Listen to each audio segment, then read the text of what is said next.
Welcome to 843 TV. I'm your host, Carrie Manning with Heritage Dental Spa and Salon. And I'm Will Wareham with WHHI TV. We're coming to you today from the River House on Spring Island. That brings us to our first guest, Mr. Jay Gratton, who is the golf course superintendent here on Spring Island.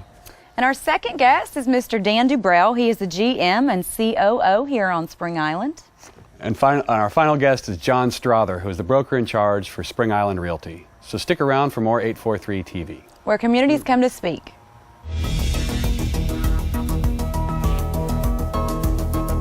(843 TV), where Bluffton comes to speak.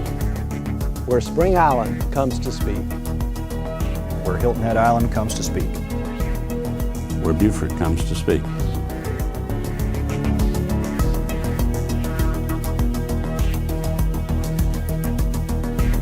(843 TV), where communities come to speak.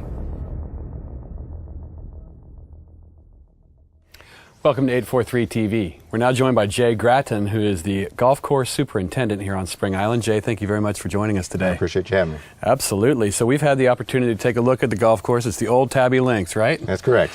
That's certainly one of a kind golf course. And I understand you went through some pretty extensive updates that took place a couple of years ago. Can you take us through that? Yeah, we did. It was back in 2012. The golf course had turned 20 years old, and there's a lot of things that started to deteriorate over time. Sure. And the irrigation system was kind of the biggest factor of us trying to do something. So then we decided if we're going to redo the irrigation system, we might as well tweak the golf course a little more. So we got the Palmer Course Design Company to come in, and they originally did the golf course, so we wanted them to come back and do the changes and stuff. So we did a lot of great things on the golf course. We redid all the greens, redid all the bunkers, changed a few tees around, and just kind of updated the golf course from what it was, and also with the irrigation system. So now we're kind of back up to, updated standards or modern standards of where we should be. How long did that take?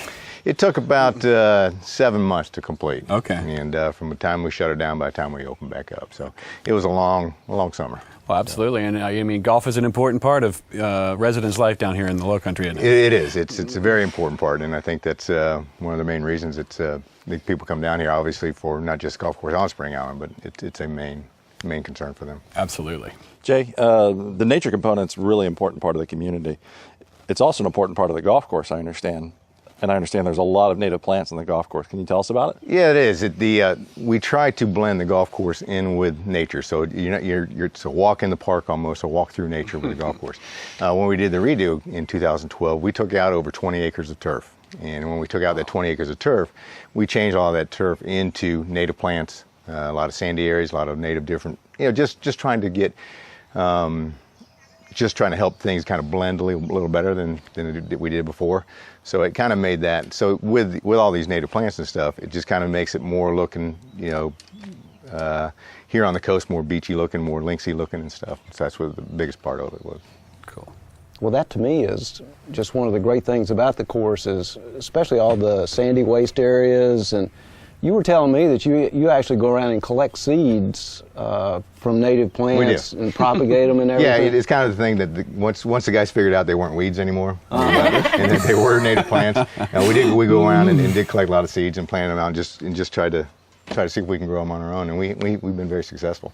Well, it just, y'all did a fantastic job. I mean, I had a golf course photographer here about a week ago, and he spent 3 days here. He says it's his favorite golf course, and he takes photographs of golf courses around the world. I mean, it's really, high praise for him. Yeah, he was very complimentary. And I think one thing that's really neat is the Audubon certification, Audubon Sanctuary. Is that correct? It's Audubon Cooperative Sanctuary Program for golf. We've been certified since 1999, and it's a program basically that the Audubon helps golf courses protect the environment, and also helps preserve the natural heritage of the game of golf. And so it's an award-winning education and certification program. And they do a lot of things with us. And the great part about the Audubon and what we do here, we have our own kind of Audubon that kind of self-sanctions, I guess, at the Lowcountry Institute. And so I work day to day with them and in doing what we do. So trying to be certified for the Audubon was really pretty simple. because it's, a lot of guys try to go through it, but I think it's the fear of going through this Audubon process and so, oh my gosh, we got to try to do this, we got to make sure we're safe and doing everything. It's really pretty simple. What we do is it's our day-to-day life, and just trying to blend nature in what you're doing and making sure everything is up to the right standard, so we're protecting the environment, especially with our water quality, how we drain our water, how everything goes, so we're not affecting everything else. So that's how with the native grass and everything, trying to blend everything together, we try to blend nature with our Audubon too. Wow, you've done a great job of it. Just fantastic. And speaking of awards, the golf course is rated in one of the top 100 of the country, which is a pretty big deal. Yeah, it is. Yeah, very, very. That's a huge compliment. Yes. Explain to everybody how the courses are rated. How does that work? Well, the biggest part about trying to get your golf course rated, you have to have people come here. You have to have raters come, and that's been the biggest problem. Trying to people coming out here and trying to find us, because we always say we're a hidden beauty back out here, a hidden gem. And once we did the radio, we started getting more and more raters to come out, and the more and more raters you have, the better chance you have to be obviously rated and It's have a always better a catch-22 scale. when you have like the perfect little hideaway. You want to get the word out, but you want to protect it at the same time. You want them to come, we don't want them to come. And so they come out and rate, and there's different different companies or different golf magazines that do rate these rate golf courses. Golf Week magazine had us rated in the top 100, and they have a criteria of about 10 different criteria. One is the routing of the golf course. One is the how the shaping was done, and there's a couple other ones of the variety of the par 3s and par 4s and par 5s, the natural beauty, the landscaping, the ecology, and one of the bigger ones is a walk in the park.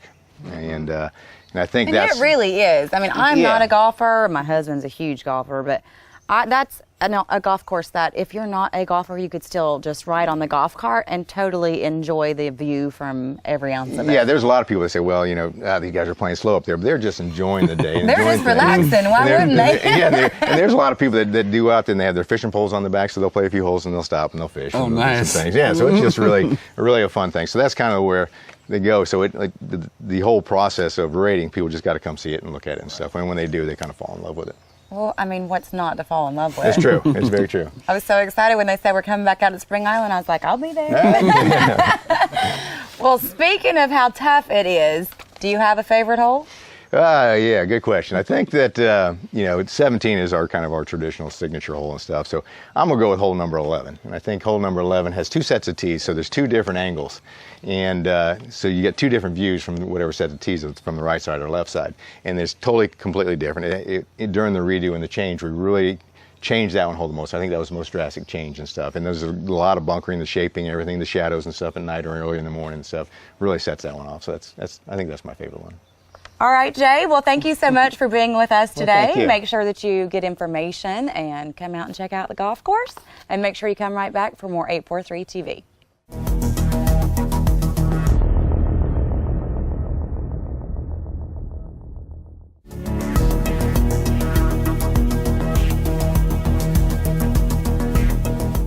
Welcome back to 843 TV. We're here now with Mr. Dan Dubrow. He's the GM and COO here at Spring Island. How are you? I'm doing great.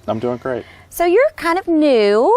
A little bit. A little bit. So when did you begin at Spring Island, and share a little bit of your background? Well, great. Well, thank you very much for having me here today, and welcome back to Spring Island.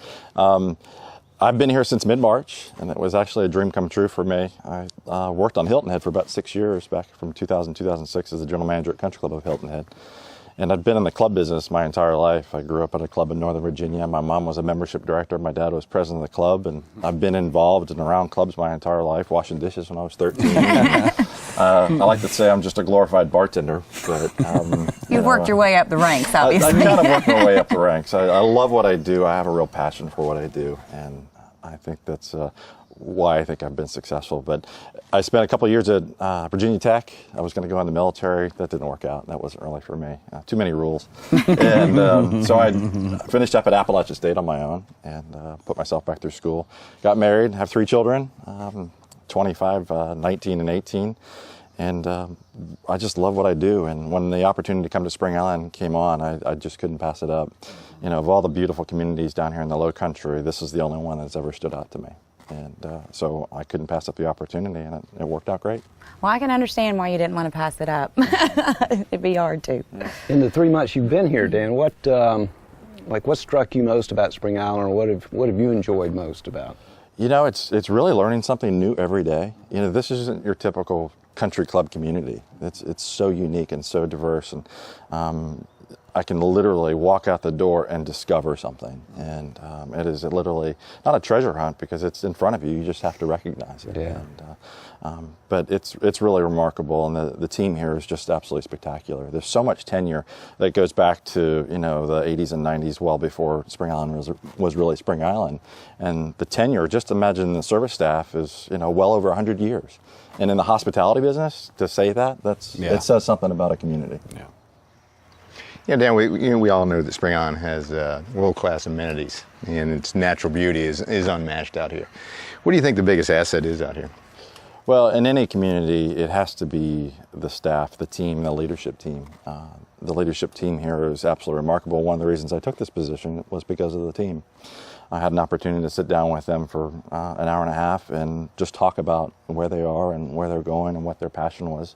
And they appreciate the island. I drove around with Jay, and you know, one of the unique things about our community is we have these speed limit signs. You know, and it's 27 miles an hour, 25 miles an hour, and because it is what we are, and that was something that I recognized as I put it on cruise control and go 25 miles an hour. But you know, you think about Jay, who's been here 18 plus years. You think about Billy Sampson, the director of golf, who's been here over 20 years. You know, Doug Gaddy, our facilities manager, Tammy, you know, our director of wellness, Johnny Taylor, 28 years. I mean, Well, why would you want to leave? Yeah. It truly is one of the nicest communities, because people, I think one of the biggest misconceptions is that people assume that it's closed and kind of standoffish, and it's absolutely the opposite of that. Absolutely. It's the community is so diverse and so unique, and the membership here is just remarkable. You know, you leave a club in the mountains where I came from, and it was a southern-based club, and you come to a club that's basically full of northerners. Yeah. and I love them both. My dad's from Connecticut, my mom's from North Carolina, so I'm kind of halfway in between. But it's just a really special place, and they really, really care about the island. They really do, and you can tell. So Dan, can you share with us some of the new ideas, management style, or new team members you may be trying to implement here during your time? Yeah, absolutely. You know, my management style is very open and engaging. That's what I love about this business, is just being around people. The other aspect, sitting in my office and doing paperwork, is not what I enjoy at all. Especially when you have a venue like this. I have Mickey, my golden doodle, is here with me, and he and I walk out every afternoon. We come out here on the deck and we walk down by the water, and really enjoy it. From the staff standpoint, I haven't tried to introduce anything new yet. I'm still too new. Right. But there's one thing that helps develop a culture, and that's, you know, the appreciation and recognition of our employees. And we do an employee appreciation luncheon once a month. We bring in pizza. Last month we had Jersey Mike subs, and we had 70 to 80 of our staff in. And one thing that we try and do is recognize them for all their hard work. And I have each of my department heads take a moment to recognize a specific staff member and that have created a magic moment at the club. Absolutely, building a little morale. Absolutely, and it's an important part. It's just a collection of magic moments that creates a member's experience. So. I have brought on two new folks. There were two open positions when I got here. Ron Dietrich came in from the mountains with me. He's our new assistant food and beverage manager, or beverage manager. He's working for Patty Landon, and Deb Gerlach, who replaced a longtime employee, Kathy Willis, who had been here for 25, 26 years as my director of club operations. And I'd watched her career over the last 10 years really develop and blossom, and I've had an opportunity to bring her in and work with her. Nice. So. Well, speaking of magic moments, we learned that the Spring Island Club is a Distinguished Emerald Club recipient. Can you explain a little bit about this designation? Absolutely. Another great reason to come to Spring Island is to be a part of a club that's been recognized for this. And the club has worked hard to achieve this recognition. And what's unique about it, it's not you know, the quality of the facilities. It's not the total number of golf holes or total profits. It's actually about the intangible aspects of the experience. And when I talk about magic moments and the member experience, that's what the recognition is for. It's for creating an incredible member experience, the quality of service, the quality of the governance of the community, and really the intangibles of every aspect of a community. And to be a part of that and be recognized for that is really remarkable. So. Well, I always say this, I think this is the most amazing place because it's so private, but it's the best community at the same time. Everybody is so friendly, the staff, the residents. I just love this. Very welcoming, for sure. It really Absolutely. is. Yeah, it's very special. Dan, great stuff. Thank you, sir. Thank you very much for joining us today. Appreciate you having me. Absolutely. Stick around for one more segment of 843 TV.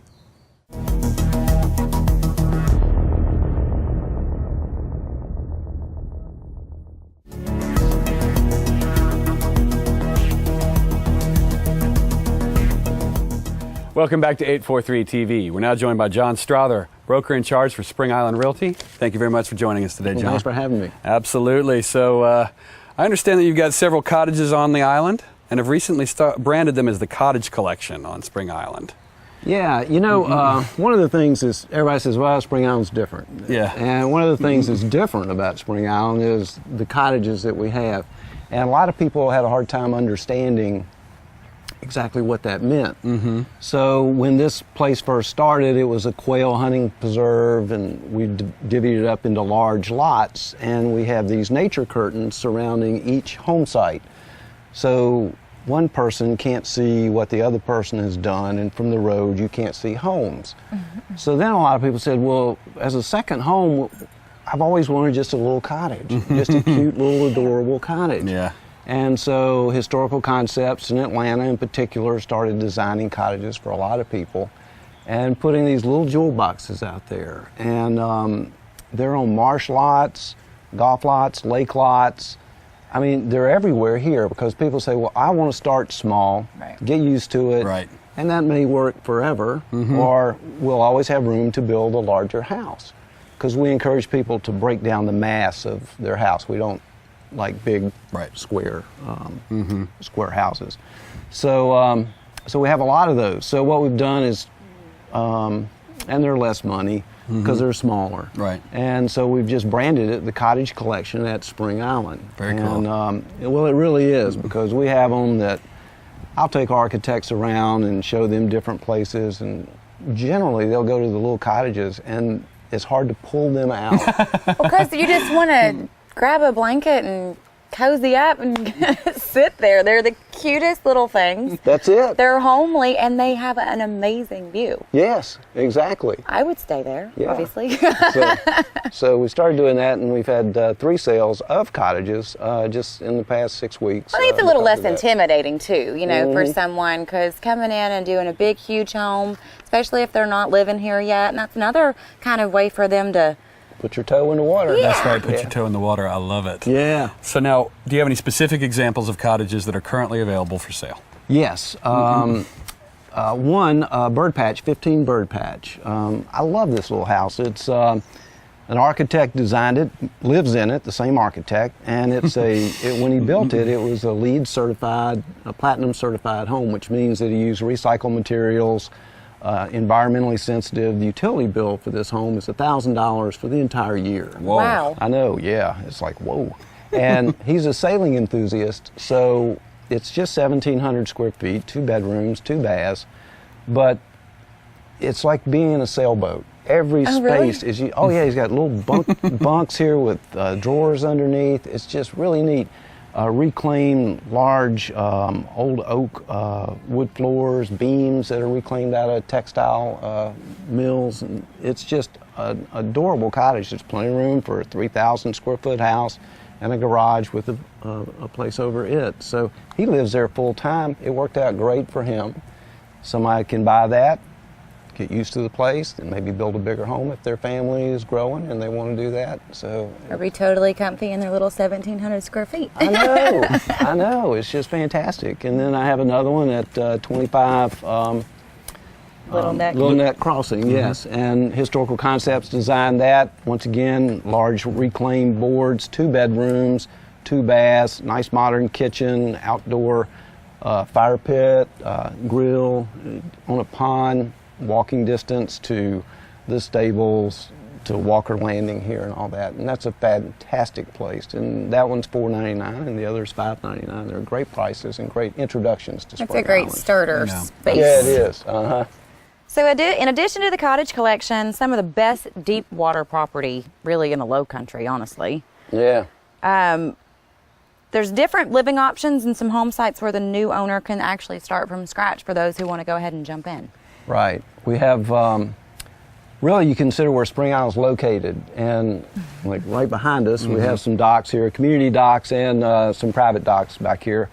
But we're a half hour to downtown Beaufort, so you can boat up to the downtown marina, get out, have lunch, go shopping, come back. You know, it's a great trip, Sunday or something like that. North end of Hilton Head's 30 minutes, and tarpon fishing in Broad River, cobia fishing, red fishing is all within minutes of here. And we have one of the best shrimp holes in the county right back behind us.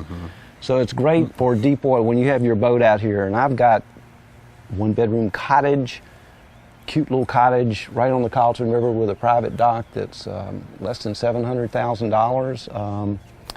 And in particular over here at Trading Post Trail, which is walking distance to all this, an owner just recently bought another home. He decided he didn't want to build. And so we have a lot there with plans. It's ready to go when you close, ready to build for $599. He's really wants to, yeah, I know. It's just a great buy. It's a high lot. It's just. And there's only so many deep water lots. Once they're gone, they're gone. Well, you look around the low country here, there's not that many left. I mean, you talk about trying to identify the perfect, you know, like your ideal deep water place. This is kind of where it is, I think. It is. It really is. Well, you're an island off of an island. For anybody who really just caught this and doesn't know where we're at, Right. I mean, you have to go through Kalawasi, over the little bridge, to an island off of an island behind Cartagena. So if you want privacy, but you want full access to your own little community and obviously amazing views and water, this is definitely your place. Yeah, that's really something, yeah. All right, really quickly, John, one of our favorite questions, how are sales going on Spring Island? Really good. Good answer. We've had a good spring. We've really been busy here the last several weeks. We just put a house for a little under $3 million under contract. It was listed a little under $3 million under contract. Had some lot sales, a lot of lot sales, people looking to build. And so 17 sales just over the past 5 months. Wow, Things are just moving along. Yeah, it really is. So we're on track to have a good year here. Great stuff. John, thanks as always for joining us today. Well, thanks for coming. And thank you for watching 843 TV. Where communities come to speak.